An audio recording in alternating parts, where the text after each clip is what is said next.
안녕하세요. 저는 이번에 남편과 이혼을 결정하게 된 40대 여자입니다. 지긋지긋했던 10년의 결혼 생활을 이제야 청산하게 되었네요. 그런데 남편 놈은 그 난리를 쳐놓고 저한테 무슨 미련이 남았는지 다시 시작하자고 숙려 기간 전에 저와 재결합을 원하고 있는 중입니다. 하지만 이미 저는 이혼 도장 찍었고 이제 한 달도 안 남은 기간을 다시 되돌려 과거의 힘들었던 삶으로 돌아가고 싶지 않아요. 지금까지 참고 같이 살아주고 기회를 줬을 때 잘하면 될 것을 이미 떠나가 버린 배를 다시 붙잡으려는 한심한 남편놈의 추악한 실체를 여러분들께 고발하고자 합니다. 남편은 저와 결혼 이후 항상 본가를 우선순위로 두었고 저희 친정은 관심조차 없었어요. 너무 대놓고 차별을 하다 보니 이 문제로 서로 부딪히게 되는 일이 많았습니다. 저희 부모님은 사위라고 항상 좋은 말 해주고 남편만 오면 뭐라도 챙겨주고 싶어서 집으로 돌아갈 때 양손 가득 준비해서 보내시는데 남편은 그런 걸 당연하게 생각해 왔어요. 반대로 저는 시댁에만 가면 시모의 잔소리에 제 편에 서서 한 번도 얘기해주지 않았던 남편한테 상처와 실망을 너무 많이 받아 자주 눈물까지 훔치게 되는 일이 많았습니다. 그런 삶이 반복이 되다 보니 언제부턴가 아이가 아빠가 없다는 게 불쌍해서 참고 살아야지 했던 그런 감정에서 저부터 살아야겠다는 마음이 점점 더 크게 들기 시작했어요. 그런 복잡한 감정이 저를 힘들게 만들었는데 어느 날 남편이 저를 분노하게 만들었고 이 문제로 참아왔던 서운한 감정들이 결국 터져버리게 되었습니다. 그럴 수도 있는 거지. 왜 나한테 그래? 자주 있는 것도 아니고 어쩌다 있는 경조사인데 신경 좀 써주는 게 그게 그렇게 불만이야? 서운하면 당신도 매번 300씩 챙겨주면 되지. 내가 능력이 되니까 이 정도 해주는 건데 뭔 상관이야? 그리고 이번에는 내가 출장 때문에 당신 혼자 가라고 했잖아. 매번 맞춰줄 수 없다는 거 알면서 바라는 게 왜 이렇게 많아? 자, 여기 3만 원. 이번에 장모님 용돈 드려. 이 정도면 충분하잖아. 당신도 돈 벌고 있으면서 나한테 바라는 게 너무 많은 거 아니야?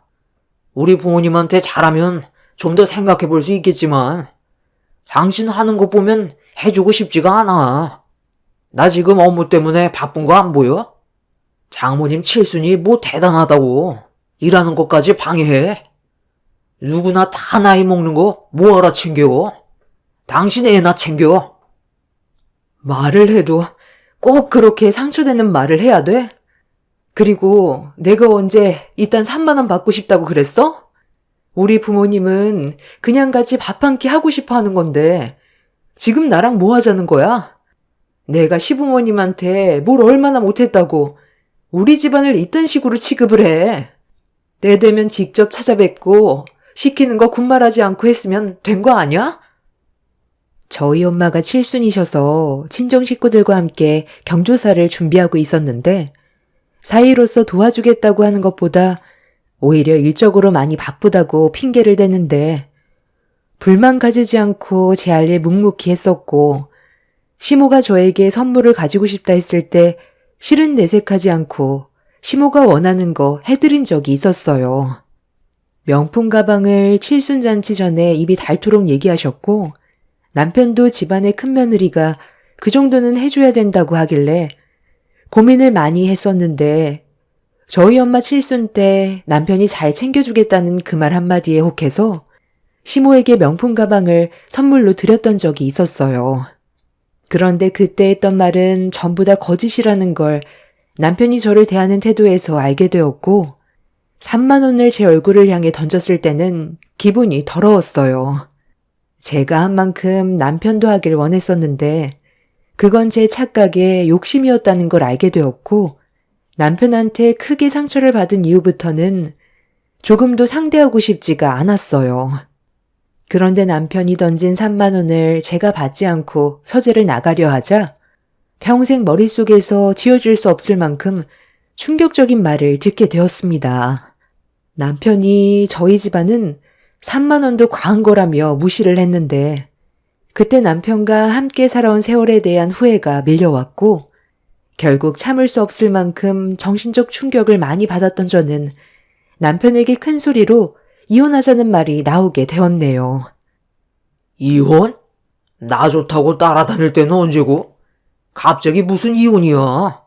그렇게 쉬웠으면 당신이랑 벌써 갈라섰겠지. 3만 원도 감지덕지로 생각해. 나도 당신 집안 마음에 들지 않지만 그래도 며느리로서의 역할을 충분하게 했다고 생각하는데 돌아오는 건 결국 이런 식이니 내 속이 안 뒤집어지겠어? 그래서 곧 출장을 떠나야 되는 사람한테 그런 식으로 얘기해야 되겠어? 당신 때문에 스트레스 받아서 교통사고라도 나야 속이 후련하겠냐고. 어차피 싫다고 했으니까 나도 더 이상 신경을 써줘봤자 뭐 하겠어. 어차피 돌아오는 건 아무것도 없는데 더 노력하고 싶지도 않고 그만 끝내고 싶어. 누구 마음대로 끝내겠다는 말을 하는 거야? 끝내도 내가 끝내지. 당신이 나한테 이혼을 통보할 권리는 없어. 쓸데없는 말 할 시간에 가서 해나 봐. 이기적인 남편과 더 이상 대화하고 싶지 않아 서재에서 나왔고 소중한 제 인생을 남편 놈과 함께 살면서 허비하고 싶지 않아 저 혼자 이혼 소송을 준비했어요. 끝까지 참아보려고 노력을 해봤지만 저희 집안을 대놓고 무시하고 차별하는 행동이 저를 더 이상 참지 못하게 만들었어요. 그냥 이혼하고 속 편하게 살고 싶었습니다. 그런데 제가 그날 이후 이혼 소송을 준비하고 있다는 걸 듣게 된 시모는 저를 시댁으로 불렀어요. 저 혼자 임의대로 소송을 준비하고 있다는 걸 어이없어 했습니다. 어차피 소송 끝나면 저는 얼굴 볼 필요도 없는 남이라 그동안 참아왔던 걸 전부 다 쏟아내려고 시댁으로 향하게 되었어요.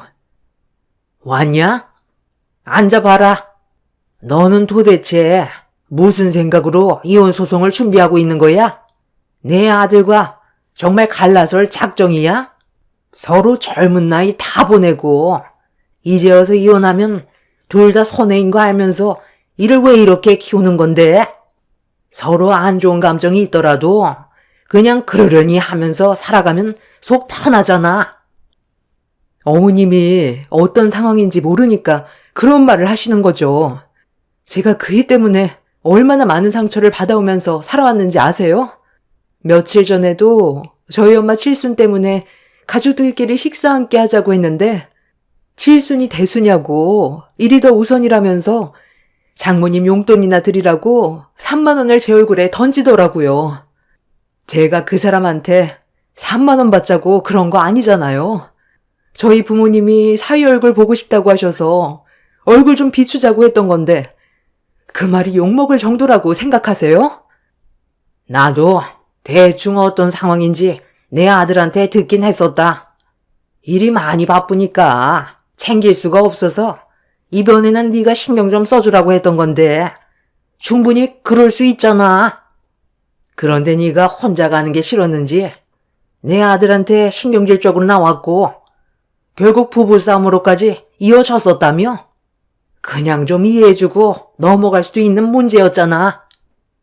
아버님 칠순 때 제가 얼마나 고생을 많이 했는지 아시면서 어머님도 지금 그 일을 두둔하는 거예요?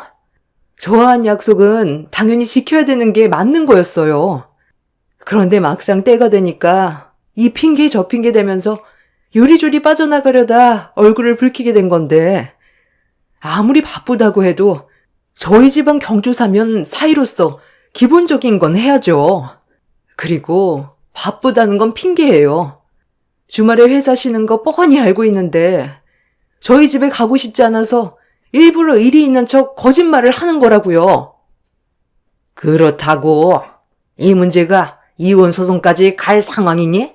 웬만하면 그냥 네가 기분 풀고 여기에서 그만했으면 좋겠다. 안 좋게 몰아가봤자 서로 상처만 받게 되잖아. 그리고 애도 생각해야지. 분명 네가 키우려 할 텐데 그럼 아빠가 없다는 거에 얼마나 슬프고 우울하겠어. 좋게 말할 때 이번 일은 넘어가거라. 아니요.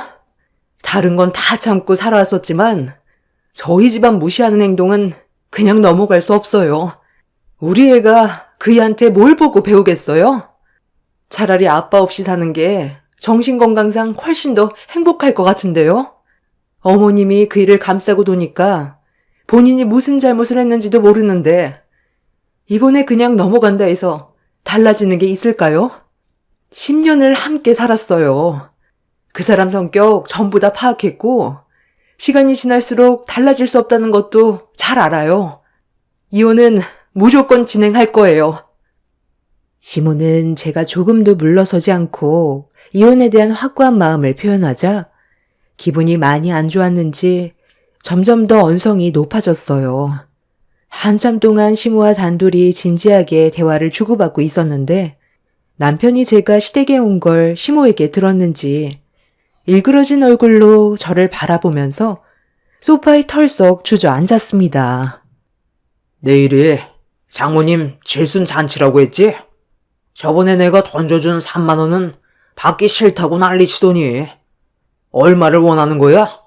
우리 집에 경조사 때마다 300씩 챙겨줘서 이번에 너한테도 그 정도 챙겨주길 바라는 거야?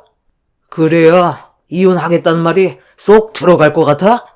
내가 장모님한테 받지를 않는데 굳이 챙겨줄 필요가 없잖아. 형편이 안 좋으니까 이번 기회에 돈 좀 챙길 줄 알고 기대 좀 하고 있었겠지.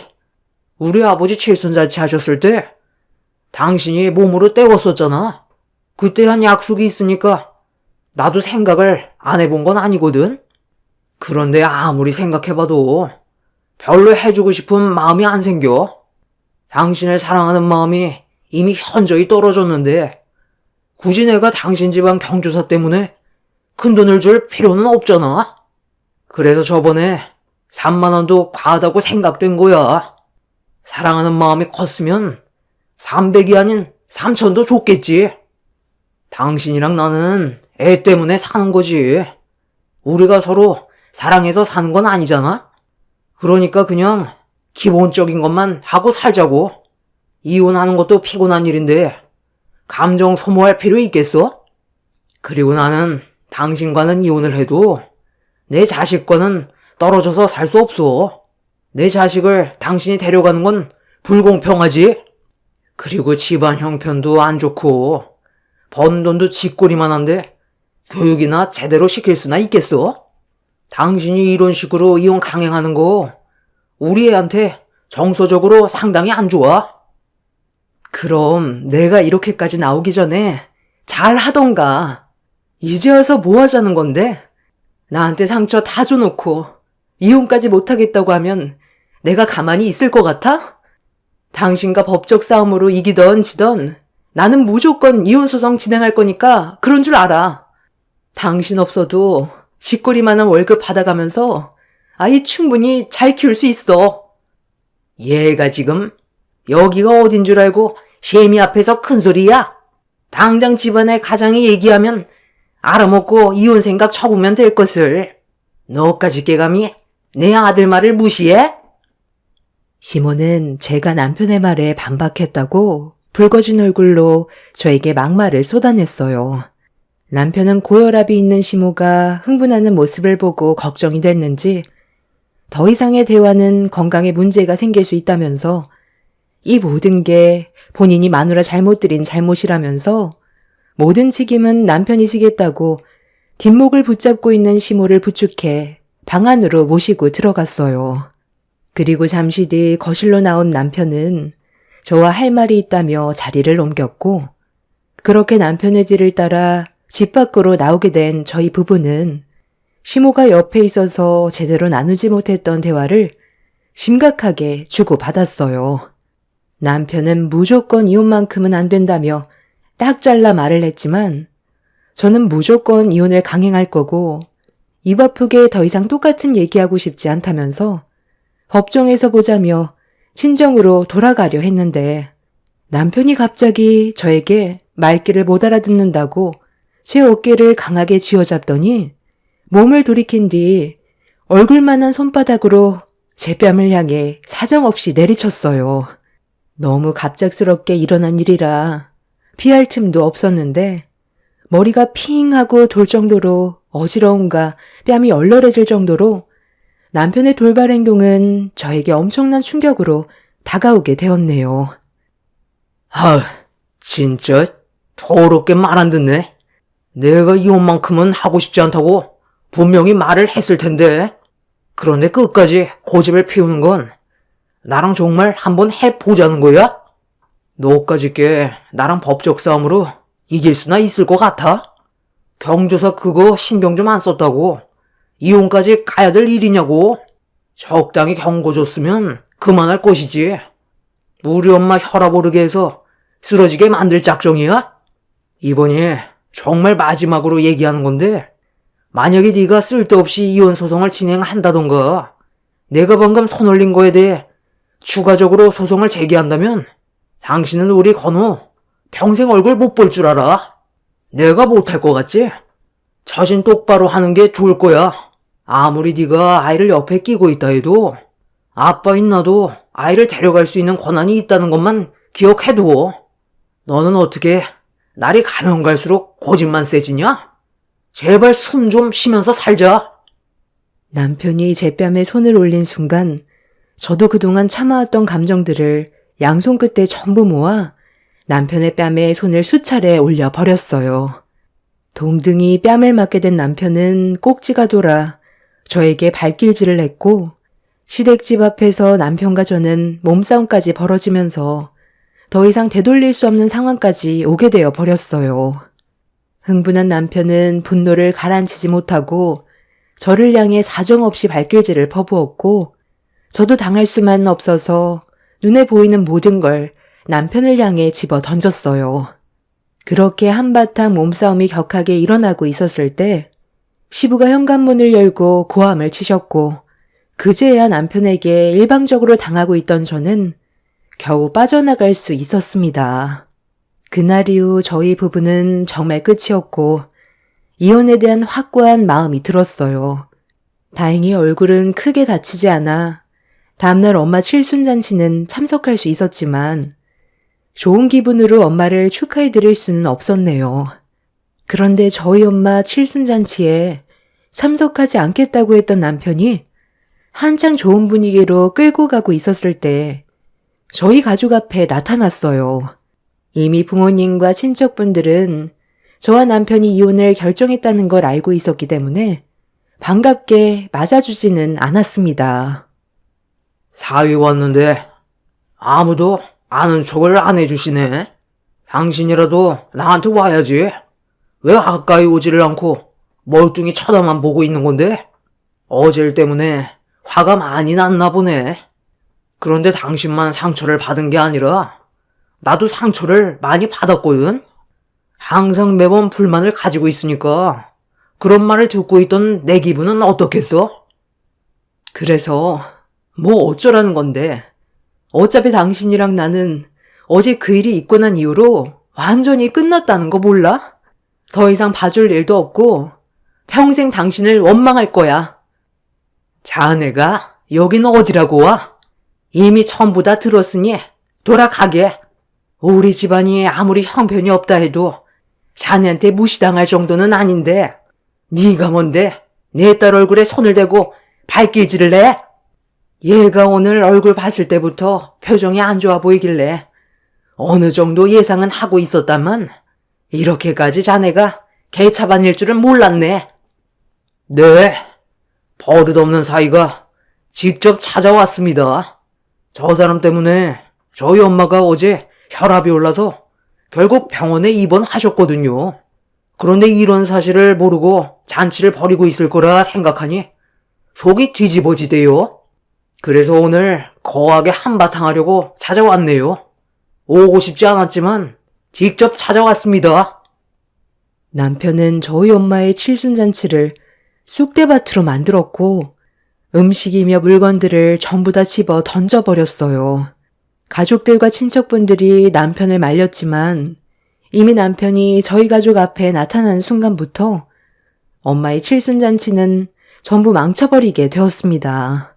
통제가 되지 않을 만큼 남편은 이성을 잃어버려 물건을 전부 다 때려 부수고 나서야 어느 정도 화를 가라앉혔어요.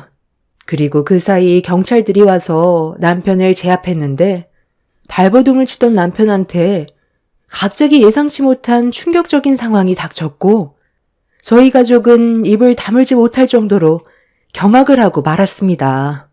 남편이 경찰들을 뿌리치고 저에게 달려들려고 하자 가족 모두가 남편을 막으려던 순간 바닥에 널브러진 물건들과 음식들 때문에 바닥이 미끄러웠는지 그 자리에서 공중으로 떠오를 만큼 하늘로 붕 뜨더니 바닥으로 떨어졌는데 남편의 비명소리가 잔칫집에 울려 퍼졌고 저는 너무 놀라 비명까지 질러버렸어요. 저에게 뛰어오기 전까지는 멀쩡했던 손가락들이 무언가 날카로운 거에 부딪혔는지 얼굴에 혈흔이 솟구침과 동시에 남편은 바닥을 뒹굴었고 손이 아프다면서 엄청 고통스러워하고 있는데 남편의 손가락 4개가 전부 잘려버린 상태였어요. 너무 순식간에 일어난 일이라 경찰들은 서둘러 지혈을 시킨과 동시에 병원으로 데려가기 위해 밖으로 데리고 가려 하는데 바닥에 떨어진 손가락 중에 2개는 찾았는데 2개가 어디로 굴러갔는지 보이지가 않았어요. 찾아야 봉합을 하든지 하는데 아무리 찾아봐도 보이지 않자 경찰들은 일단 병원부터 가는 게 좋을 것 같다면서 나머지 2개 손가락을 찾는 즉시 병원으로 가져와 달라고 저희 가족들에게 부탁을 하고 그 자리를 서둘러 떠났습니다. 남편은 병원에 가면서 저에게 손가락 2개를 꼭 찾아달라며 크게 소리를 질렀는데 그 말을 듣자마자 찾아보기가 싫더라고요. 한 번뿐인 저희 엄마 칠순잔치 망치고 가족들 모두에게 상처를 줘놓고서 본인 손가락은 찾고 싶은지 저에게 찾아달라는 말을 했을 때 조금도 도와주고 싶지 않았습니다. 그래도 엄마는 찝찝하다면서 바닥에 떨어진 손가락을 찾아주는 게 좋지 않겠냐고 굴러다니는 게 있는지 잘 확인해 보라면서 좀 전에 사고 현장 주변을 손으로 가리켰어요.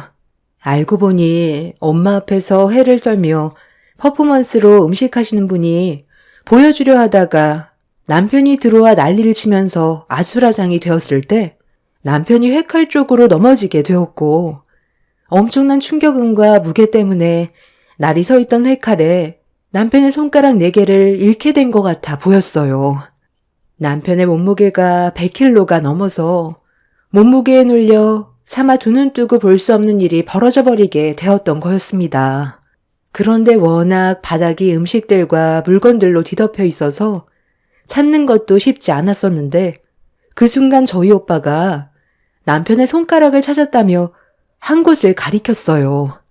엄마는 당장 병원으로 건네주고 오라며 오빠한테 지시를 내렸는데 남편 때문에 좋은 날을 망쳐버린 터라 오빠는 봉투에 들어있는 손가락을 병원으로 직접 가져가지 않았어요.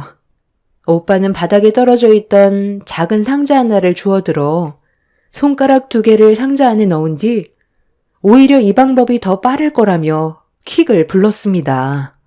그리고 오빠는 상자에다가 저희 엄마 칠순잔치 기념의 답례품이라면서 병원으로 퀵을 보냈습니다.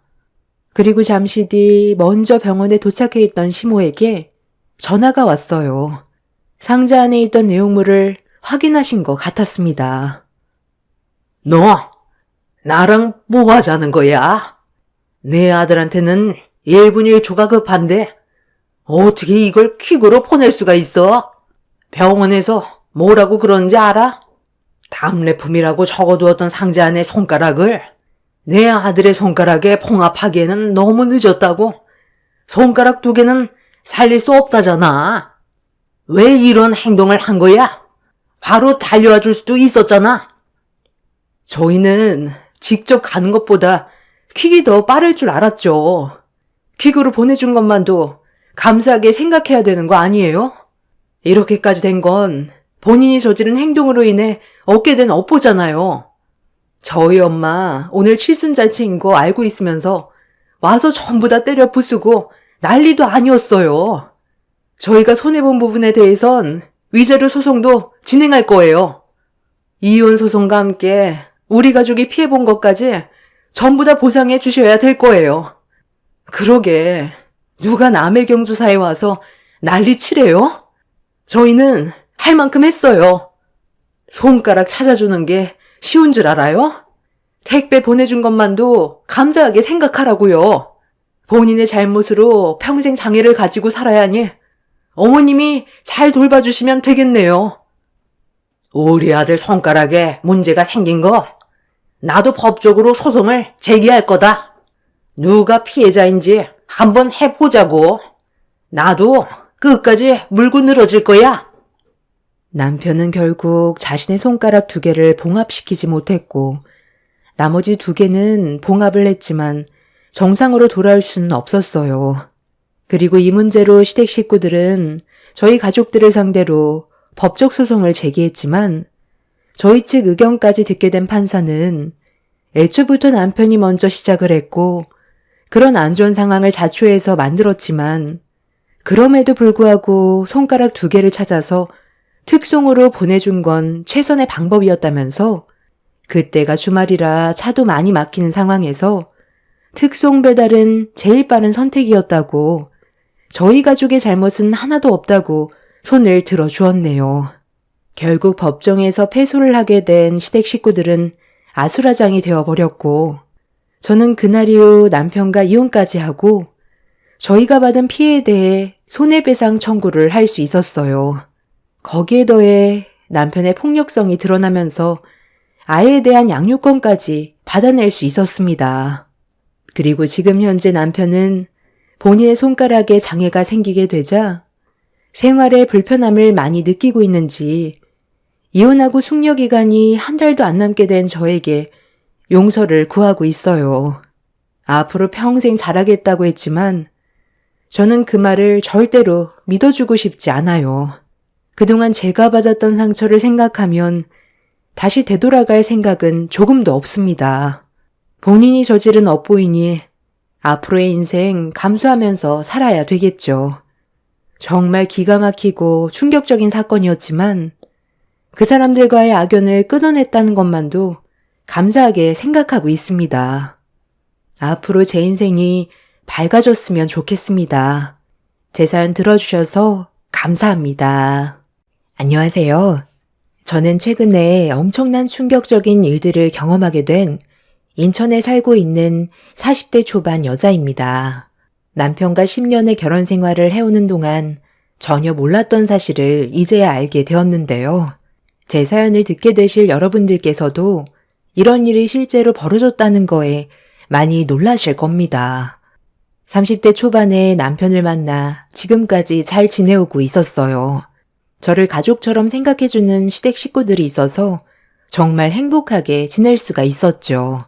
그런데 어느 날 갑자기 시모의 건강이 나빠졌고 집안 분위기는 순식간에 가라앉게 되었는데 의사인 신우 말로는 검사 결과 시모의 신장에 문제가 생겼다며 이식을 받아야 될 정도로 건강이 많이 안 좋은 상태라는 충격적인 말을 듣게 되었습니다.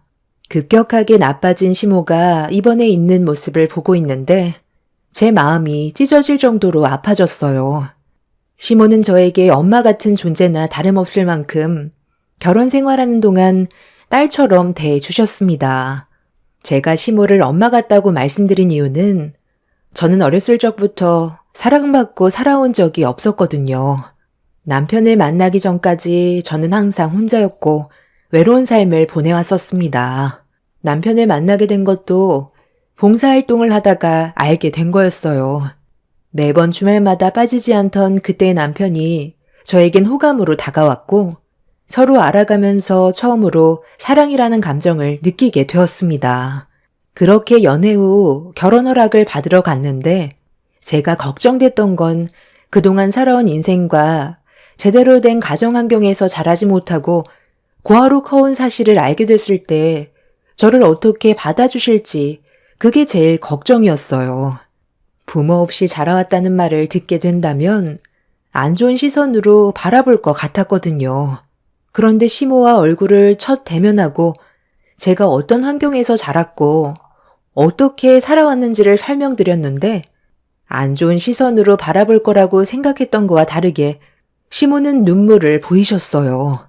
그동안 정말 고생이 많았다며 안쓰럽게 바라보시며 제 손을 잡아주셨어요. 그때 시모가 저에게 보냈던 따뜻한 시선은 아직까지 잊을 수 없을 정도로 저에겐 너무 큰 감동이었죠. 그렇게 시모의 허락을 받아 남편과 결혼을 하고 10년간 행복한 삶을 보내왔었습니다. 저를 진심으로 대해준 가족 모두에게 너무 감사했고 그동안 힘들었던 제 인생이 꽃이 피는 시절이었습니다. 그런데 갑자기 시모의 건강에 적신호가 켜졌다는 거에 너무 큰 충격을 받았었죠. 엄마가 말기 신부전이라 아무래도 혈액투석이나 복막투석을 하는 것보단 신장을 이식해주는 게 제일 좋은 방법이겠지만 보통 대기 기간이 5년 정도라 그 전에 여러 가지 합병증이 생길 수도 있거든요. 그래서 이식을 받았으면 좋겠는데 아무래도 뇌사자가 많이 없다 보니까 엄마한테 오는 차례가 좀 걸릴 것 같아요. 나도 마음 같아선 지금 당장이라도 엄마한테 신장 하나 떼어주고 싶은데 애들도 있고 의사 생활하는데도 어려움이 생기다 보니 엄마도 강하게 반대를 하고 계세요. 연세가 좀 있으셔서 오는 병이라곤 하지만 신장 이식을 받는다면 그래도 삶의 질은 지금보다 훨씬 높아지잖아요. 오빠가 신장 이식을 해주겠다곤 했는데 언니도 알다시피 오빠 건강이 좋지 않은 거 잘 알죠? 건강검진했을 때 신장에 결석이 있어서 부족합 판정 받았잖아요. 그러니 어쩌겠어요. 지금은 뇌사자를 기다릴 수밖에 없어요. 언니가 엄마를 걱정하고 생각하는 만큼 우리도 많은 걱정을 하고 있어요. 이식 받기 전까지 건강관리를 잘 하시면 분명 좋은 소식을 들을 수 있을 거예요. 그러니 너무 걱정하지 마요. 내가 관리 잘해드리니까 이식 받기 전까지 버틸 수 있을 거예요. 의사인 신우가 시모의 건강을 체크해주고 있긴 하지만 신장 이식을 하지 않고 투석 생활을 한다면 여러 가지로 합병증이 올 수 있다는 말에 저는 걱정이 많았어요. 합병증이 오고 나서 이식을 받는다면 의미가 없는 거라 고민을 할 수밖에 없었습니다. 남편과 결혼을 하고 시댁에 왔을 때부터 지금까지 시모가 저에게 단 한 번도 큰 소리 낸 적 없었고 시집살이 한 번 시킨 적도 없었어요. 저에게 뭘 해달라는 말 한마디 하신 적이 없을 만큼 항상 저를 아껴주셨습니다. 제가 남편을 만나지 않았다면 사랑을 받는 삶을 살아가지 못했겠죠. 전처럼 무의미한 인생 속에 먹고 살기 위해 일이나 하면서 주말마다 봉사활동 다니며 저보다 어려운 환경에서도 이겨내며 사는 사람들을 보며 힘을 얻고 살아갔을 겁니다. 신우는 시모의 담당 의사였기 때문에 신장 공여자가 나타난다면 바로 이식 수술을 해줄 준비가 되어 있었어요. 집에서 몸 관리하며 요양하고 계신 시모가 하루빨리 신장 이식받길 바라는 마음에 저는 시댁을 찾아가게 되었습니다. 많이 바쁜 시간인데 여긴 왜 왔어? 가서 경수장사 하는 거 도와줘야지. 말은 하고 온 거야? 몸 관리만 잘하면 신장 이식 받을 때까진 버틸 수 있다니까. 그런 슬픈 눈빛으로 안 봐도 된다. 원래 나이 먹으면 여기저기 아픈 거야. 앞으로 살아봤자 내가 얼마나 살겠니? 걱정하지 말고 내 아들과 행복하게만 살아줘라. 어머님, 무슨 말을 그렇게 하세요? 제 곁에 오래 계셔야죠. 어머님 떠나면 제가 얼마나 슬퍼할 건지 아시면서 그런 말이 나와요? 그이가 오늘 일찍 문 닫고 여기로 오기로 했어요. 요즘 그이가 어머님 걱정에 잠 한숨 제대로 못 자고 있거든요. 그동안 몸 관리 잘못해서 어머님한테 신장 하나 떼어주지 못한다고 얼마나 괴로워하고 있는데요. 내가 아들 신장 받아가면서까지 살고 싶겠니? 어차피 경수 아빠도 아무로 일찍 떠나보낸 마당에 무슨 미련이 있다고 아들 신장까지 받아. 그렇게까지 하면서 살고 싶진 않다. 내가 원하는 건 눈 감기 전에 네가 나한테 손주 한번 안겨주는 거야.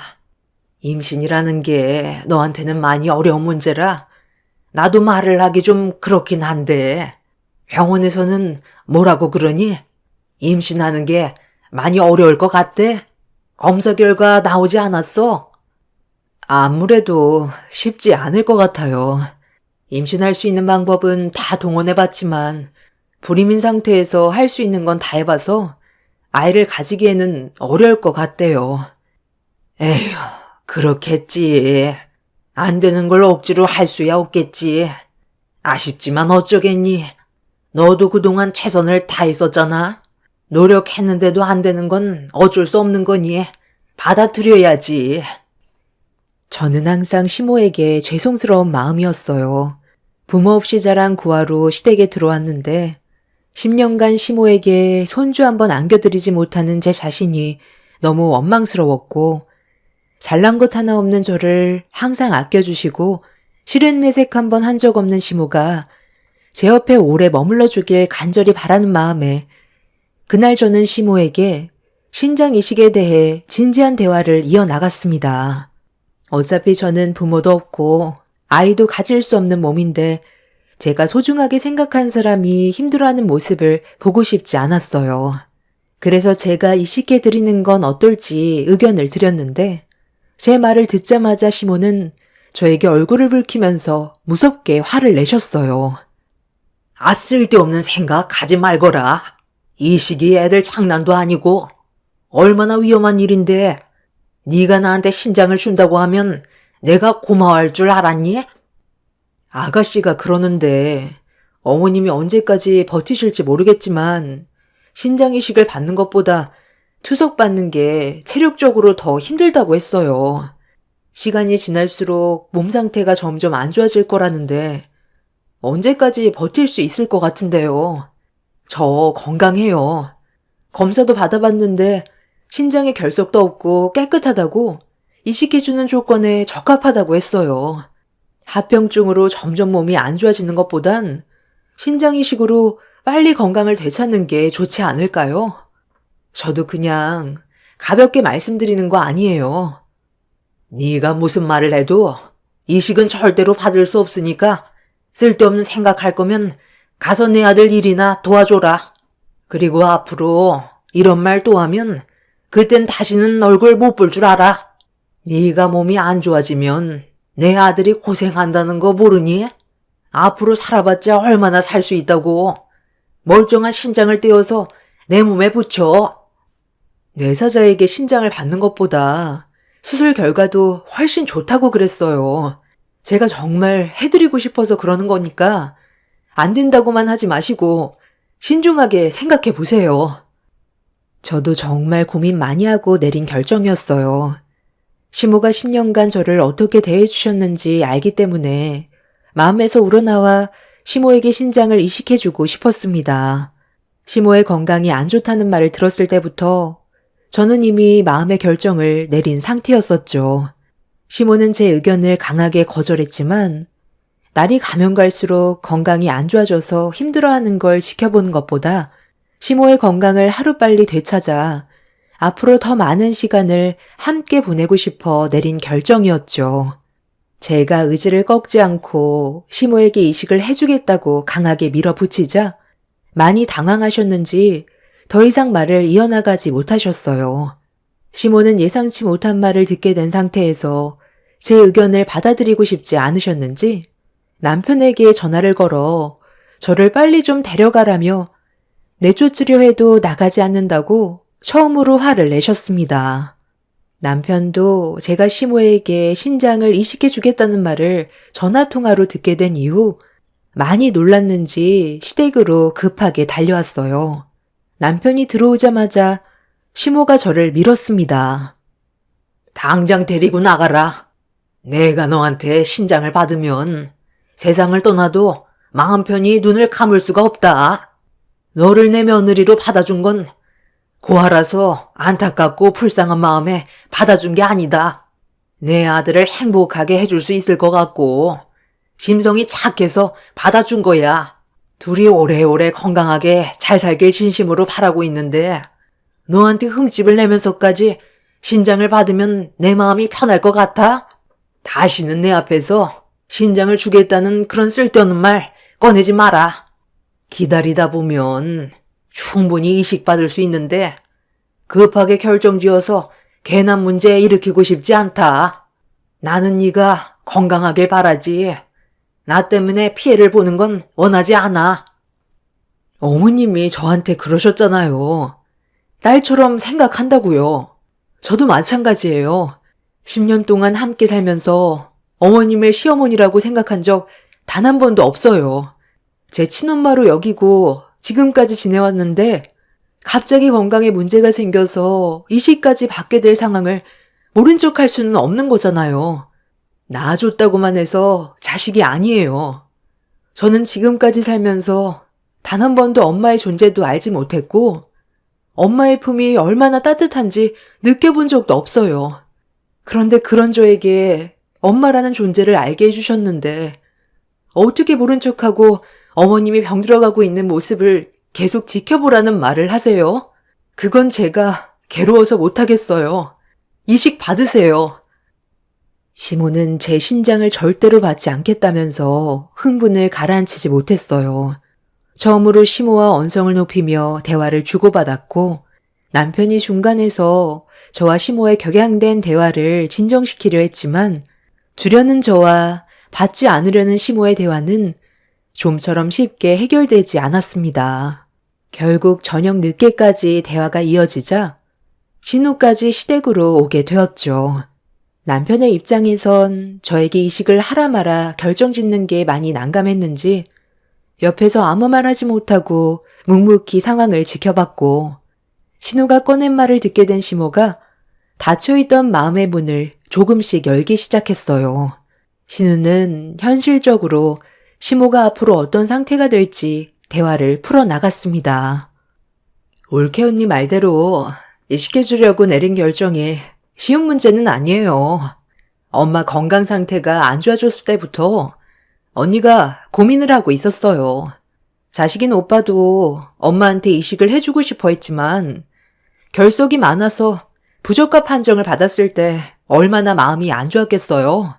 저도 마음 같아선 엄마한테 신장 하나 떼어주고 싶지만 애들도 있고 이미 가정을 이룬 상태에서 좋지 않은 문제가 생기면 엄마 마음이 편하겠어요? 언니야 솔직히 말해서 부모도 없고 아이가 있는 것도 아닌데 엄마가 언니를 딸처럼 여기고 그동안 챙겨줬으니 그 마음이 얼마나 감사했겠어요. 그러니 당연히 신장을 떼어주고 싶다는 말이 저절로 나오게 된 거라고 생각해요. 엄마가 언니한테 시집살이 시키고 막대했으면 신장 주고 싶었겠어요? 되려 하루빨리 잘못되길 바라고 있었겠죠. 언니가 내린 결정 단순한 감정으로 선택한 거 아닐 거예요. 그러니 엄마도 언니 말을 받아주지 않겠다고 너무 단호하게 잘라내는 것보단 진지하게 생각해 보세요. 내 사자한테 장기 이식 받는 거 짧아야 5년이지? 정말 길면 10년까지도 갈 수 있는 문제예요. 그런데 그 전에 사람이 어떻게 될지도 모르는데 만에 하나 엄마한테 최후의 적신호가 켜졌을 때 그땐 어떻게 하실 건데요? 지금 이식 받으면 매번 투석 안 받아도 되고 삶의 질이 훨씬 향상될 텐데 너무 안 된다고만 생각하지 말고 좀 더 신중하게 생각하세요. 엄마 건강이 안 좋으면 가족 모두가 힘든 모습을 계속 봐야 하잖아요. 시모는 신우의 말을 진지하게 듣기 시작했고 처음에 보였던 반응과는 다르게 침착함을 보이셨어요. 가족 모두 시모가 더 이상 아프지 않길 원했고 진지하게 대화한 끝에 시모는 제 의견대로 신장을 이식받는 걸로 결정을 내렸습니다. 최대한 빠른 시일 내에 시모에게 신장 이식을 해주기 위해 다음날 바로 입원을 했어요. 남편은 제가 많이 걱정됐는지 수술이 끝나기 전까지 식당 문을 닫고 제 옆을 지켜주었습니다. 신장 이식 수술을 담당한 신우는 걱정하지 말라며 모든 게 잘 될 거라고 긴장하고 있는 저를 안심시켜 주려고 좋은 말을 많이 해줬어요. 시모는 저에게 미안하다며 눈시울을 붉혔는데 제가 원하는 거였고 하루빨리 시모가 건강을 되찾아 함께 자유롭게 많은 시간을 보내고 싶었습니다. 그렇게 며칠간 병원에 입원하면서 신장 이식을 하기 위해 준비를 하고 있었는데 신장 이식 이틀 전 시모와 신우가 병원에서 얼굴을 붉히며 목소리 높여 싸우기 시작했어요. 예상치 못한 상황이라 당황한 저는 무슨 상황인지 몰라 두 모녀에게 급하게 달려가 왜 서로 싸우는 거냐고 물어봤는데 제가 가까이 다가가자마자 시모와 신우의 대화가 끊어졌고 시모는 별일 아니라면서 저를 병실로 들여보냈습니다. 그리고 시모는 신우를 데리고 제가 보이지 않는 곳으로 자리를 옮겼어요. 두 모녀가 무슨 일 때문에 얼굴을 붉힐 정도로 심각하게 싸웠는지 알 수 없던 저는 걱정돼서 다시 병실을 나왔습니다. 그렇게 병원 주위를 돌아다녔는데 시모와 신우는 어디로 갔는지 찾을 수가 없었어요. 어떤 의견 차이로 인해 잠깐 다툰 걸 수도 있을 것 같아 별일 아닐 거라 생각하며 병실로 다시 들어왔는데 한참의 시간 동안 시모와 신우는 병원에 오지 않았습니다. 그렇게 늦은 저녁 시간이 되어서야 시모와 신우가 모습을 보였지만 무슨 일이 있었는지에 대해서는 아무 말도 해주지 않았어요.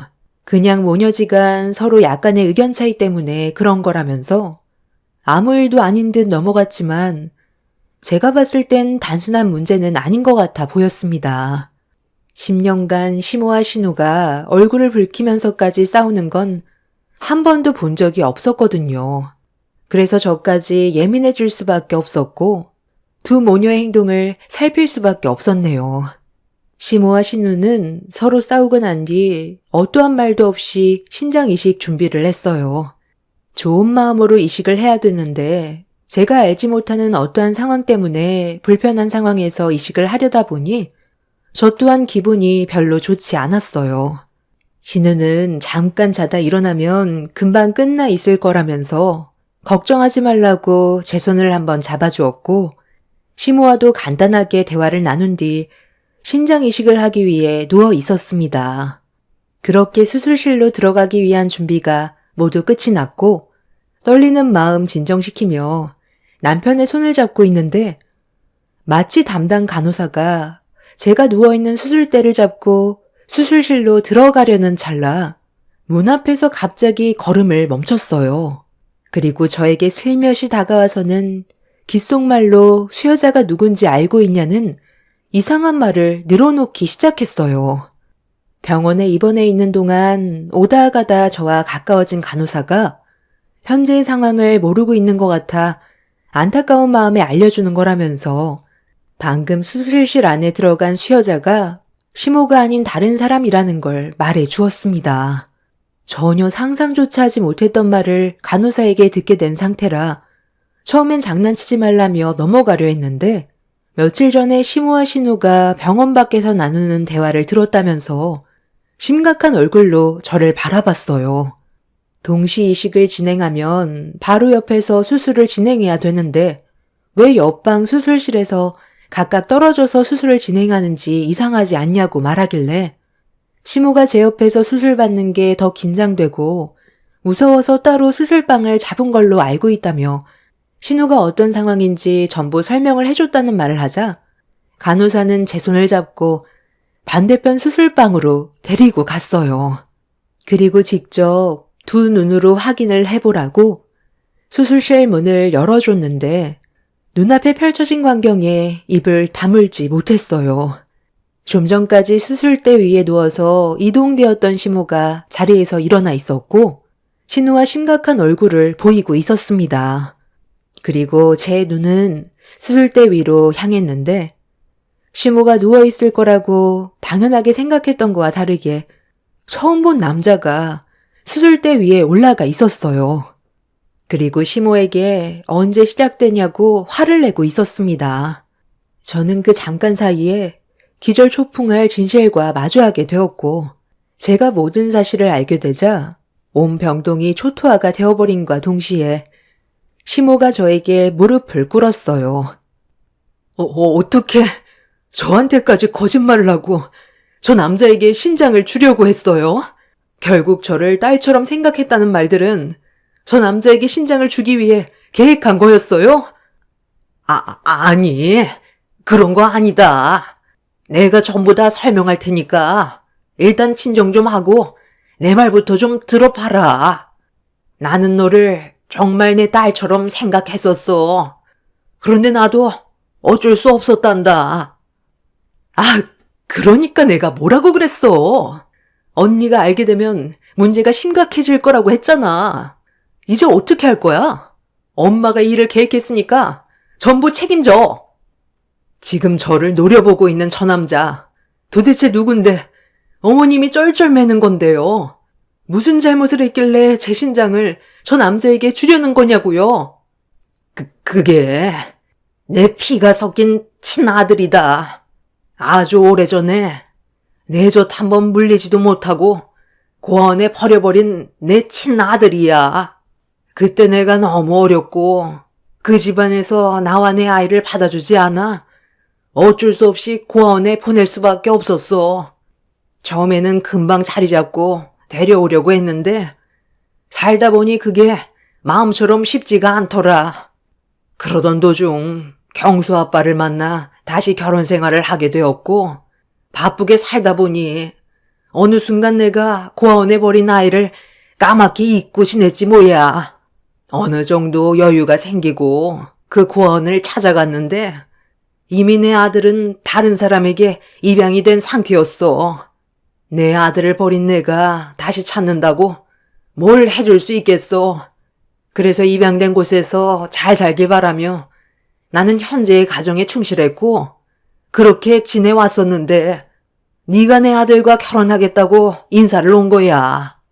그런데 내가 아들을 버렸던 고아원에서 네가 자랐다는 말을 들었을 때 가슴이 철렁 내려앉았고 안쓰러운 마음이 들어 그 아이 대신 너를 내 딸로 삼고 살고 싶었다. 그렇게 내 아이한테 못해줬던 걸 너한테 해주면서 살았던 거야. 그런데 내가 너한테 신장을 받기 전에 갑자기 고아원에 버렸던 친아들이 내 앞에 나타났어. 제가 자라왔던 고아원에서 시모가 버린 친아들이 있었다는 거에 엄청난 충격을 받았었는데 저를 왜 친딸로 생각하면서 지금까지 잘해줬는지 이해가 되기 시작했어요. 그리고 갑자기 시모 앞에 나타난 친아들이라는 사람이 신장이 좋지 않았는데 전에 입양되었던 가족에게 시달리고 힘든 삶을 보내다가 그 가정에서 뛰쳐나와 혼자 힘든 삶을 살아가고 있을 때 어느 날 시모가 고아원에 찾아가 친아들 소식에 대해 물어봤었고 이 소식을 듣게 되자 자기를 버린 친모가 갑자기 나타났다는 말에 화가 난 친아들은 불현듯 시모의 앞에 나타난 거였습니다. 그런데 혼자서 사회생활하기 힘들 정도로 건강이 안 좋아진 상태에 이 모든 상황이 친모 때문에 불행해진 거라고 생각한 친아들은 친모의 뒤를 쫓아다니며 어떤 삶을 살고 있는지 지켜보고 있었는데 병원까지 뒤따라와서 신장이 좋지 않다는 말을 엿듣게 되었고 시모가 저에게 신장 이식을 받게 된다는 것까지 알게 되었던 거였어요. 이 사실을 알게 된 친아들은 시모 앞에 나타나 원망의 막말을 퍼부으며 자기를 버린 거에 대한 책임을 지라며 제 신장을 친아들인 당사자가 받길 원했어요. 시모가 버린 아들이 찾아와 자식을 버려놓고 더 살고 싶은 거냐며 비수가 되는 말을 쏟아내자 시모는 신우에게 저 몰래 친아들에게 신장을 주라는 말을 했던 거였고 이런 사실을 저는 전혀 모르고 수술대 위로 올라간 거였어요. 그리고 시모와 신우가 나눈 대화를 간호사가 엿듣게 되었던 거죠. 시모는 일단 이식만 해주면 평생 저와 친아들에게 용서를 구하며 살아갈 생각이었다며 변명을 늘어놓았지만 이미 너무 큰 상처를 받게 된 저는 더 이상 병원에 있고 싶지 않았고 저를 붙잡으며 눈물로 용서를 구한 시모를 뿌리치고 집으로 돌아왔어요. 이 사실을 남편도 전혀 모르고 있었는지 저와 똑같이 엄청난 충격을 받은 상태였습니다. 남편은 시모에게 친아들이 있었다는 걸 처음 알게 됐는지 경악을 했고 제 신장을 그 사람에게 주려고 했다는 계획에 입을 다물지 못했어요. 간호사가 저에게 이런 사실을 말해주지 않았다면 저는 이미 시모의 계획에 신장을 그 남자에게 떼어줬을 거고 돌이킬 수 없는 결과로까지 이어지는 불행을 겪게 되었겠죠. 이런 말도 안 되는 일을 저지르려 했던 시모와 신우를 절대로 용서해주고 싶지 않아요. 저를 친딸이라고 생각하며 잘해줬던 건 시모가 같은 고아원에 버렸던 친아들에 대한 죄책감 때문에 저한테 잘해준 거였고 활은 안으로 굽는다고 결국 저보다 비록 버렸지만 피가 섞인 친아들을 위해 제 신장을 자기 친아들에게 주려는 계획까지 세웠다는 거에 온몸에 소름이 돋았습니다. 남편은 이런 상황을 어떻게 해야 할지 고민을 하고 있어요. 저 또한 너무 큰 배신감에 매일 저희 집에 찾아와 용서를 구하는 시모와 신우의 얼굴을 아직까지 안 보고 있습니다. 제가 앞으로 어떻게 하면 좋을까요? 두 사람을 상대로 법적 소송을 진행해야 되나요?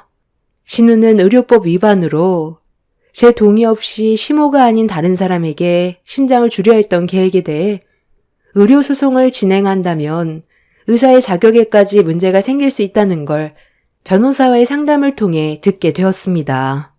시모도 이런 문제에 대해서 법적 처벌을 받을 수 있을지 현재 검토 중에 있는데 10년간 저에게 잘해줬던 두 모녀에게 법적 소송을 걸어야 한다는 게 너무 마음이 아파져요. 남편도 제가 어떤 결정을 하던 존중하겠다면서 제 선택을 기다리고 있습니다. 그리고 갑자기 나타난 시모의 친아들은 시모에게 자기를 버리고 현재까지 불행하게 살게 한 거에 대해 금전적인 요구를 하고 있어요. 시모가 저지른 과거니 그건 알아서 처리하겠지만 제가 받은 상처는 어떻게 보상받아야 할지 모르겠습니다. 상상조차 하지 못했던 충격적인 일을 겪게 된 상황이라 요즘 너무 우울하고 믿었던 사람에 대한 배신감에 앞으로는 누구도 쉽게 믿지 못할 것 같아요. 날씨가 많이 쌀쌀해졌네요. 아침 저녁 일교차가 심하니 감기 조심하시길 바랍니다. 감사합니다. 안녕하세요. 저는 40대 여자입니다. 작년 이맘때쯤에 막내 동서가 새 며느리로 들어왔었어요. 상당히 살갑고 애교가 있어서 시댁 가족들 모두에게 사랑을 받았었죠. 그런데 막내 동서에게는 한 가지 문제점이 있었습니다. 자신에게 이득이 되지 않는 것 같은 사람에게는 차갑고 버릇없는 행동들을 거침없이 보여줬어요. 특히 저희 부부에게는 얻을 게 없다고 생각한 건지 막내 동서는 제가 무슨 말을 해도 무시하는 행동을 자주 보여서 심기가 불편했던 적이 몇 번 있었습니다. 그래도 최대한 좋게 넘어가려 했었어요. 가족들과 얼굴 붉히면서 싸워봤자 감정 소모와 서로에게 상처만 남게 되니 최대한 조용히 넘어가길 원했었어요. 그런데 남편은 막내 동서의 버릇없는 행동을 참을 수 없었는지 한자리에 모여있는 가족들 앞에서 한바탕 난리를 피웠고 막내 동서와의 사이는 상당히 안 좋아지게 되었습니다. 한 번 깨진 분열은 좀처럼 관계 회복이 되지 않았고 얼굴을 마주할 때마다 느껴지는 차가움은 점점 더 거리를 멀어지게 만들었습니다. 남편은 동서의 버릇없는 행동을 뿌리 뽑아야 한다며 절대로 가까워지지 말라며 안 좋은 분위기를 조성했어요. 그런데 이런 문제가 꽤 오랜 시간 지속이 되다 보니 잘못은 동서가 했는데도 되려 손윗사람인 제가 문제라면서 안 좋은 분위기로 계속 끌고 갈 필요가 전혀 없는데 저 때문에 분열이 생겼다며 되려 화살이 저에게 돌아오게 되었습니다. 그 말을 들었을 때 서운하기도 했었지만 제가 잘못을 한 것도 아닌데 상황을 악화시켰다며 저에게 얼굴을 붉혔습니다. 시모는 동서내외가 일이 바빠서 바로 신혼여행을 못 간 것 때문에 예민해서 그럴 수 있는 건데 제가 상대방에 대한 배려가 너무 없다고 흥분해서는 막말을 쏟아냈어요. 그런 말을 가만히 듣고 있는데 그동안 저를 어떻게 생각하고 있었는지 전부 다 느낄 수 있을 만큼 많은 상처를 받게 되었습니다. 막내 동서는 시모가 뒤에서 편을 들어주니 상당히 든든했었는지 코평수가 커져서는 저를 내려다보고 있었습니다. 그런 모습이 어이가 없었던 저희 부부는 한동안 시댁 모임이 있을 때 가지 않았어요. 가봤자 저희 부부가 얻을 것도 없고 오히려 감정만 상해와서 그냥 안 가기로 했었습니다. 그렇게 얼마의 시간이 지나고 시모에게 전화가 왔어요. 막내 동서가 신혼여행을 다녀왔는지 다음날 시댁으로 오는데 저희 부부도 같이 오라는 말을 꺼냈습니다. 일 때문에 바빠서 신혼여행을 늦게 가게 된 동서가 신혼여행을 마치고 돌아왔는데 그래도 가족들끼리 반겨줘야 하지 않겠냐며 이번 기회에 서로 좋게 풀라고 했지만 저는 내키지가 않았어요. 제가 왜 버릇없는 막내 동서한테 손을 내밀어야 하는지 이해할 수 없었죠. 시모는 손윗 사람이면 마음이 더 넓어야 하지 않겠냐며 하루 이틀 얼굴 볼 사이도 아닌데 어른답게 행동하라고 상황을 더 악화시키지 말라고 했어요. 솔직히 평생 얼굴 안 보고 사는 게 제가 원하는 거였고 시댁 식구들과 별로 엮이고 싶지 않아 시모의 말에 답을 하지 않았습니다. 시모는 제가 말이 없자 이번 주말에 오지 않는다면 직접 저희 집에 찾아와 난리치겠다면서 강압적인 모습으로 저를 난감하게 만들었습니다. 결국 시모의 전화 한 통에 저희 부부는 주말에 시댁에 발을 들이게 되었어요. 더 힘든 상황을 만들고 싶지 않아 가게 된 거였는데 막내 동서가 또 제 심기를 건드렸습니다. 이번 신혼여행 가서 쇼핑했다가 너무 마음에 드는 제품이 있어서 사왔거든요. 한번 확인해 보세요. 이건 어머님이랑 형님 거예요. 캐나다산 현지 모피예요. 어머머머, 이거 꽤 비싸 보이는데 너무 큰 돈 쓴 거 아니니? 그렇잖아도 모피 한 벌 사려고 했는데 이번 겨울에는 이걸로 보내면 되겠다. 아유, 정말 잘 입으마. 역시 막내 동서가 보는 눈이 좀 있네. 평소에도 입고 다니기에 딱 좋겠는데? 나도 이번에 모피 하나 사려고 생각은 했었지만 알다시피 내가 병원 일이 너무 바빠서 쇼핑할 시간이 많지 않잖아. 막내 동서가 눈치도 빠르고 센스가 좋네. 이번에 나 병원 옮기게 되는 거 알지? 그때 가족들 모시고 와. 건강검진 한번 해드리게. 어머나, 정말요? 그렇게 해주시면 저야 감사하죠. 아, 그리고 이건 둘째 형님 선물이에요. 별건 아닌데요. 그래도 빈손으로 올 수는 없어서 공항 앞에서 샀어요. 캐나다 국기가 그려져 있는 손수건인데요. 이것도 살까 말까 한참 동안 고민하다가 그래도 안 주는 것보단 뭐라도 손에 하나 쥐어줘야 말이 안 나올 것 같아 입막음용으로 한 개 샀어요. 식구들 레벨에 맞춘 거니 불만은 없죠?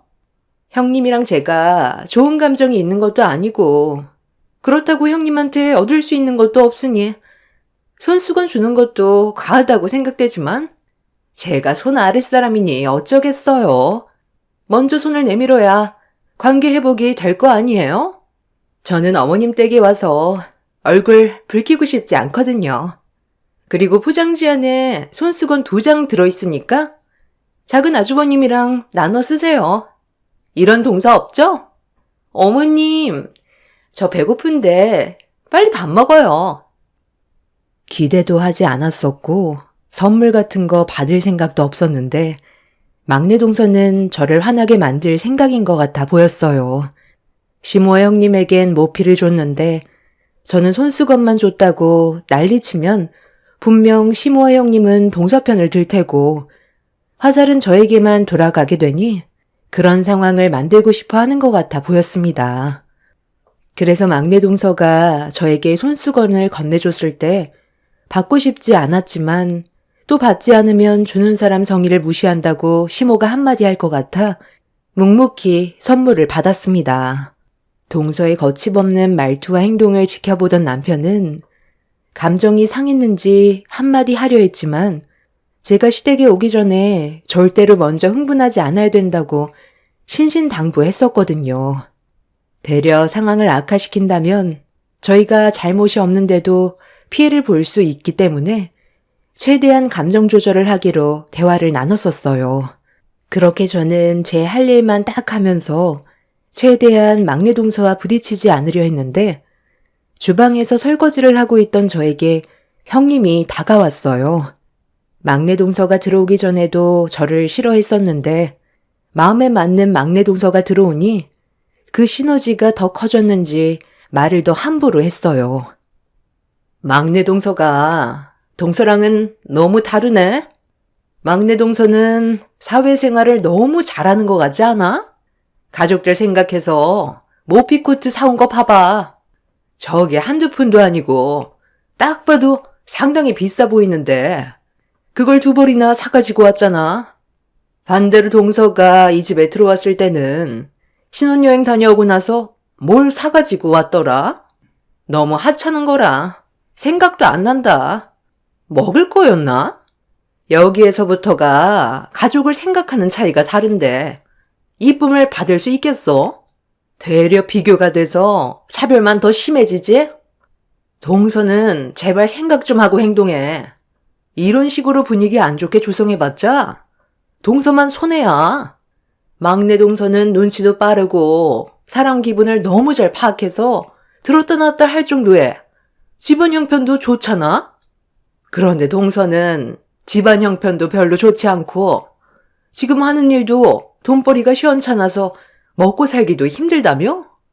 나는 둘째 서방님이 왜 동서를 선택해서 안 좋은 길을 걸어가는지 정말 이해가 안 돼. 볼 것도 없는 동서가 우리 집안에 들어와서 분위기만 흐리고 있잖아. 제발 얼굴 좀 피면 안 될까? 너무 불편해서 참고 있다가 한 소리 하는 거야. 동서 때문에 또 일을 크게 만들고 싶지 않거든? 앞으로는 제발 더 조심해줬으면 좋겠어. 형님, 우리 부부 열심히 살고 있고 지금 먹고 사는 걸로도 충분히 행복하게 지내고 있어요. 그리고 형님이랑 저는 이미 예전부터 별로 안 좋았잖아요. 노력한다 해도 달라지는 것도 없는데 제가 뭘 더 해야 된다는 거죠? 결혼 생활 5년 동안 불평불만 없이 지금까지 최선을 다해왔지만 항상 돌아오는 건 저에 대한 불만밖에 없었잖아요. 그래서 더는 하고 싶지가 않아요.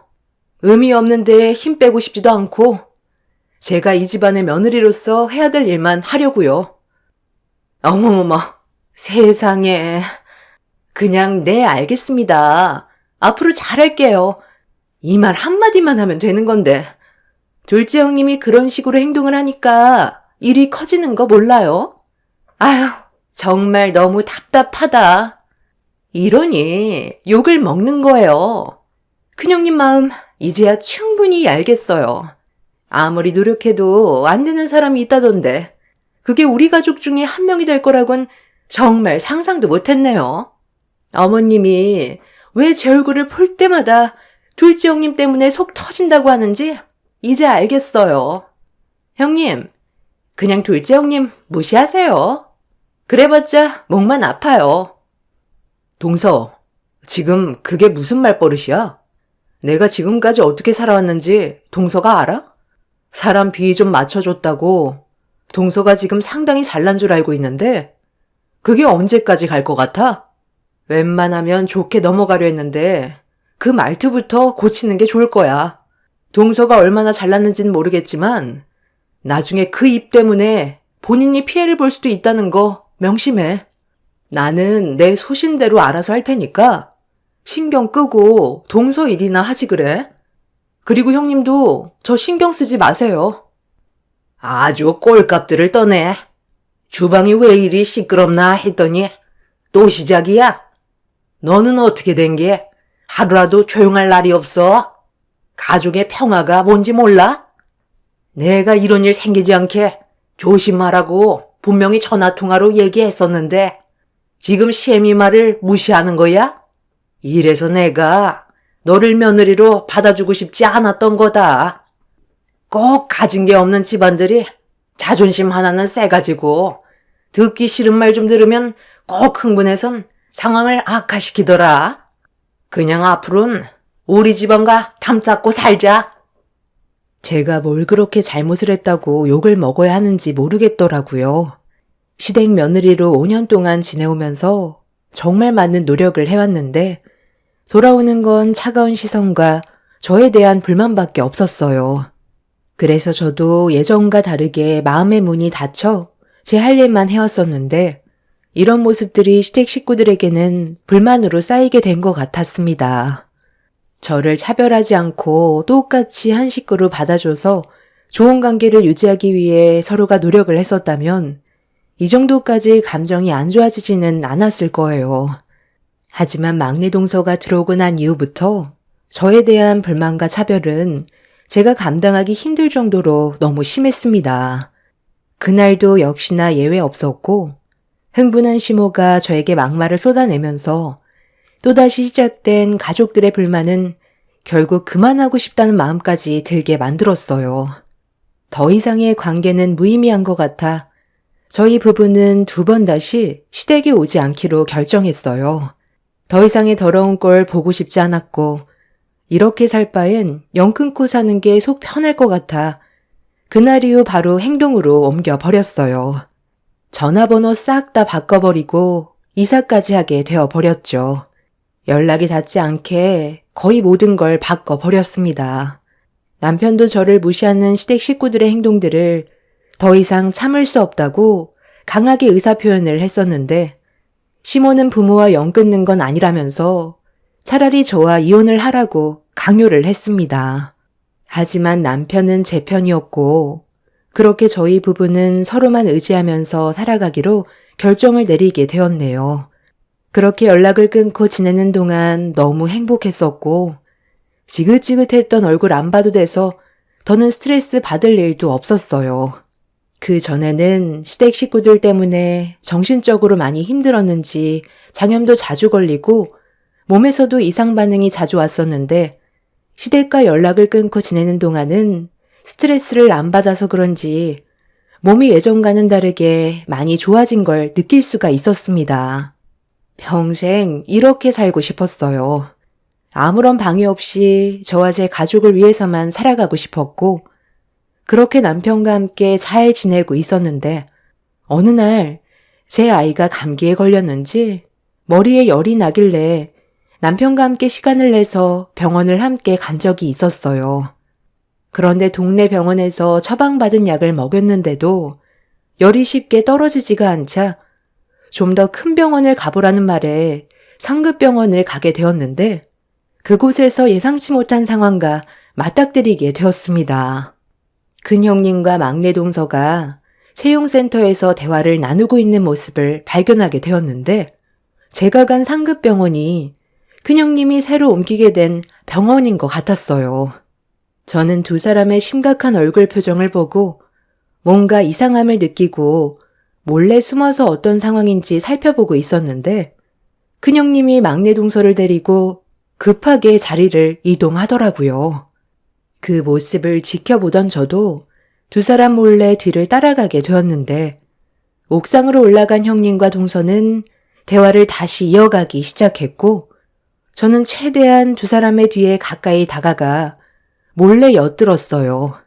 옥상은 휴게실로 되어 있었기 때문에 여러 사람들이 왔다 갔다 해서 형님과 동서는 제가 가까이 다가온 줄도 모른 채 심각한 대화를 나누고 있었는데 입을 다물지 못할 정도로 경악할 만한 대화 내용을 듣게 되었습니다. 그래도 난 의사이고 환자에게 알릴 의무가 있는데 이걸 모른 척하기에는 너무 심각한 문제라 나는 알려야 된다고 생각해. 이건 내 양심 문제이기도 하잖아. 아휴, 잘 알죠. 제가 형님 마음 모르는 거 아니에요. 하지만 이 사실을 알리게 되면 누군가는 모셔야 할 텐데 형님이 모실 거예요? 그건 또 싫잖아요. 저도 마찬가지고요. 둘째 형님은 연락도 끊겨서 지금 어디에서 어떻게 살고 있는지도 모르는데 그럼 형님이나 제가 책임을 져야 하는 거잖아요. 저는 그런 삶을 원한 게 아니에요. 저 이제 막 결혼했어요. 저는 신혼생활을 어머님 수발 들면서 살고 싶지 않아요. 형님도 병원을 옮긴 지 얼마 되지도 않아서 신경 쓸 일이 상당히 많다면서요. 잘 생각해 보세요. 생활에 지장을 받게 되면 오히려 가족들 간에 안 좋은 영향만 받게 될 텐데 나중에 어머님 건강 문제로 집안 싸움이 날 수도 있는 거예요. 형님이 의사인 거 충분히 이해하고 양심에 걸린다는 거 알아요. 하지만 항암 치료 받는다고 해도 이미 어렵다면서요. 그럼 아버님 요양병원에 모신 것처럼 어머님도 요양병원에 보내버리면 되는 거잖아요. 어머님도 아버님 치매 때문에 힘들어서 더는 버티지 못하겠다고 요양병원 보내버렸잖아요. 저희라고 안 해야 될 이유 없죠? 어차피 췌장암 3기면 곧 말기 되는 거고 더 이상 희망도 없을 텐데 돈은 돈대로 나가고 환자라고 옆에서 시간 날 때마다 신경 써줘야 하는데 저는 그런 피곤한 삶 살고 싶지 않다고요. 형님은 저랑 대화가 잘 통할 줄 알았는데 그게 아니었나 봐요? 어차피 이렇게 된 거 현실을 받아들이라고 하면 되잖아요. 한동안 조용히 지켜보고 있다가 병이 훨씬 커진 다음 손쓰기 힘들어질 때 그때 얘기하고 요양병원 보내면 딱이겠네요. 그렇게 어머님과 작별하게 되면 재산 나눠 가지면 되는 거고 깔끔하게 저희 삶 살면 되는 거잖아요. 의사라고 해서 꼭 옳은 판단만 할 수는 없잖아요. 저희 가족을 위한 일이라고 생각하면 받아들이기 수월할 것 같은데. 형님이 좀 전에 그랬잖아요. 항암 치료 받으면 그만큼 오래 버틸 수 있을 거라면서요. 어차피 떠날 거 미련 줘봤자 뭐 하겠어요? 가족들만 피곤하고 어머님도 힘들어질 거라고요. 그렇게까지 해서 살고 싶겠어요?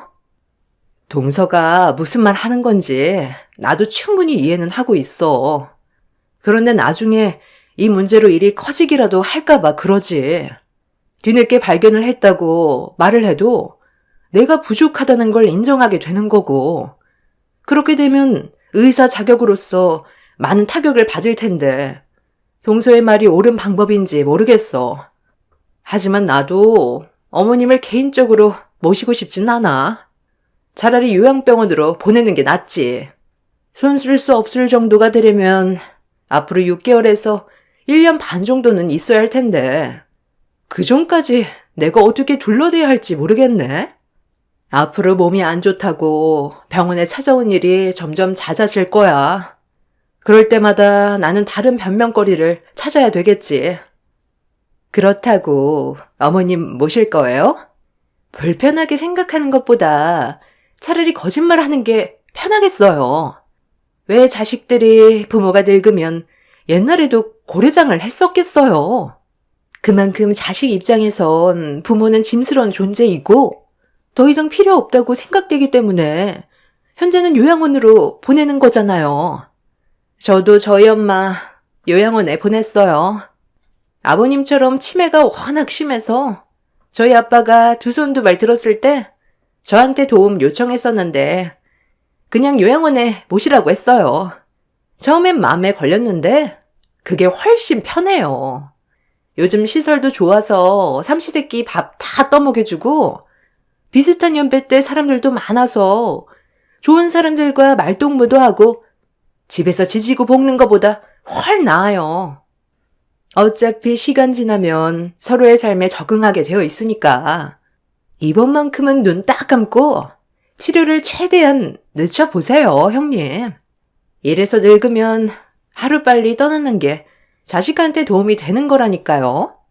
쓸데없는 생각하지 말고 어머님 췌장암 조용히 넘어가 주세요. 그럼 저희 대화 마무리된 걸로 알고 있을게요.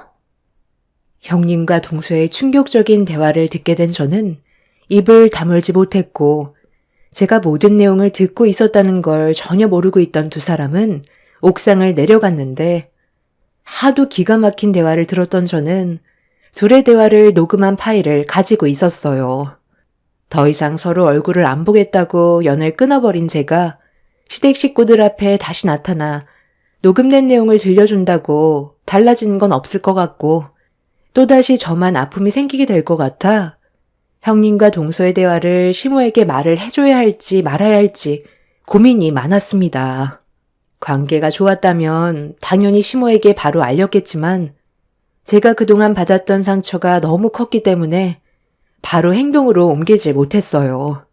그리고 그 사이 남편한테 전화가 왔어요.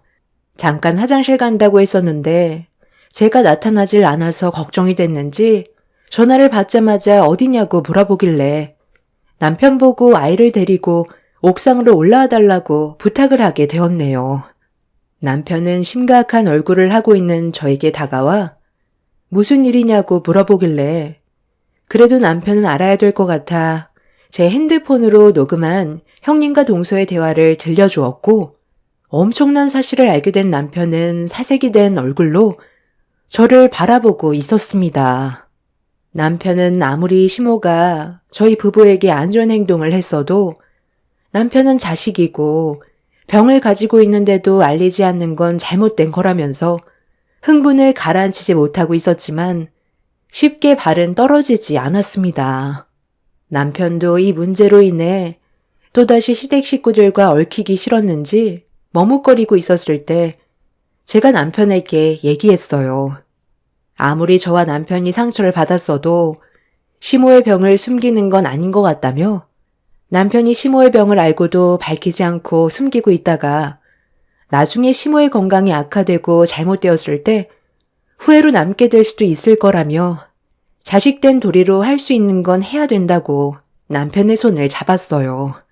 남편도 제 말을 받아들였고 그렇게 옥상을 내려가자 채용센터 앞에 형님과 동서가 진지하게 대화를 나누고 있었는데 이 사실을 전혀 알지 못하는 시모가 형님과 동서를 바라보며 밝은 얼굴로 다가가고 있었습니다. 그런 모습을 지켜보고 있던 저희 부부는 시모의 모습에 한숨을 내쉬었고 저희가 시댁 식구들 앞으로 다가가자 가족들 모두 얼굴을 붉혔습니다. 너희들이 여긴 웬일이니? 너는 얼굴이 상당히 좋아 보인다. 우리랑 연락 끊고 지내니까 마음이 편했나 봐. 평생 모른 척 하면서 살면 되지. 왜 아는 척 하는 거야? 어머님, 그냥 신경 자체를 끊으세요. 오든 말든 무슨 상관이에요. 어차피 연 끊기로 했으니까 이제 남이나 다름없잖아요. 며칠 동안 건강검진 받으시느라 많이 힘드셨을 텐데 제가 오늘 어머님 몸보신 시켜드릴 테니 좋은 곳으로 가요. 형님도 이제 곧 병원 일 거의 다 끝났죠? 아주버님도 이쪽으로 오기로 했다면서요? 그이는 이제 막 병원에 도착했대요. 저희 먼저 나가고 있을 테니까 제가 문자로 보낸 식당으로 오세요. 왜요? 둘째 형님도 가시게요? 연 끊은 사람은 빠지세요. 동서가 이 정도로 쓰레기일 줄은 몰랐는데 좀 전에 형님이랑 그런 대화를 나누고 어떻게 아무렇지도 않게 어머님이랑 밥을 먹으러 가자고 할 수가 있어? 이중인격의 가식적인 모습에 속고 있는 어머님도 참 한심하네요. 제가 좀 전에 어떤 말을 들었는지 아세요? 여보, 내가 녹음해뒀던 내용 어머님한테 들려드려. 남편은 형님과 동서가 나눈 녹음 내용을 시모에게 들려주었고 시모와 형님의 추악한 행동에 대해 엄청난 충격을 받았는지 그 자리에서 주저앉아 버렸어요. 그리고 뒤이어 아주버님과 시동생이 병원으로 들어왔고 이 모든 상황을 온 가족이 알게 되자 충격과 혼란에 빠졌고 시모는 엄청난 배신감을 느끼게 되었는지 힘겹게 몸을 일으켜 세운 뒤 순간 형님과 동서의 머리채를 잡아 사정없이 흔들어 버렸어요. 차마 눈 뜨고 보지 못할 정도로 아비규환되었고 아주버님과 시동생도 예상치 못한 녹음된 내용을 듣게 돼서 그런지 시모의 돌발 행동을 막지 않고 있었습니다. 아수라장이 되어버린 상태에서 시모는 순간적으로 극도의 스트레스를 받았는지 그 자리에서 쓰러졌고 아주버님과 시동생은 동시에 형님과 동서의 뺨에 손을 올렸어요. 두 형제는 이런 문제에 대해 절대로 용서할 수 없다면서 분노를 가라앉히지 못했고 형님과 동서는 최대한 좋게 포장해서 상황을 반전시키려 했지만 이미 두 형제는 마음을 접었는지 결혼 생활에 대해 다시 생각해보자는 말까지 나오게 되었습니다.